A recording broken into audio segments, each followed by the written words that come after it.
Imagine you are standing in your kitchen. A glass slips from the edge of the counter. For a split second, nobody notices. Then your hand moves. Almost automatically, you catch it. A second later, you smile. Nice reflex. But was it really just a reflex? Think about it. What had to happen first?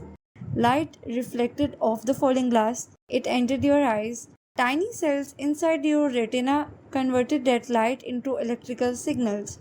Now, those signals raced through millions of neurons before reaching your brain. Only then could your brain recognize what it was looking at, and only then could it decide what to do. Only then could it send another signal back to the muscles in your arm, and so your hand began to move. All of that in the blink of an eye. But here's the strange part. Even a blink takes a time. By the time your brain finished processing the image of the falling glass, the glass had already fallen a little farther. The moment your brain was looking at no longer existed. Reality had already moved on. So here's the question. If your brain is already receiving information that is a few milliseconds old, then how does it ever react in time? How do tennis players return a serve faster than conscious thought? How do musicians stay perfectly synchronized? How do you finish someone else's sentence before they have spoken the final word?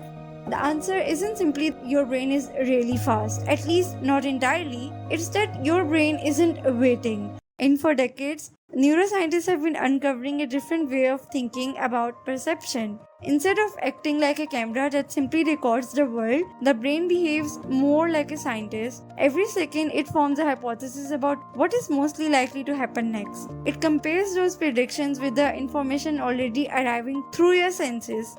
If this prediction is correct, everything feels smooth and effortless. But if the prediction is wrong, then something interesting happens. The brain notices the mismatch, it updates the internal model, and it learns. Researchers call this predictive processing. It's one of the leading ideas in modern neuroscience, and according to this theory, perception isn't simply built from the outside in, it's built from both directions. Your senses send information upwards, your brain sends prediction downwards. Your experience of reality emerges from the conversation between the two. In other words, you don't just see the world, you see your brain's best prediction of the world. And evidence for this idea appears in some surprising places. When scientists play a sequence of repeating sounds, the brain quickly learns the pattern. Then they replaced one sound with a different one. Now, even if the listener isn't paying attention, even if they are asleep, the brain often produces a distinctive electrical response as if it were saying, "That wasn't what I expected."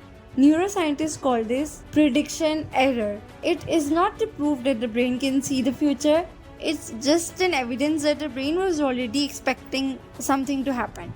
And what's even more fascinating is that these prediction signals don't disappear completely even when consciousness fades.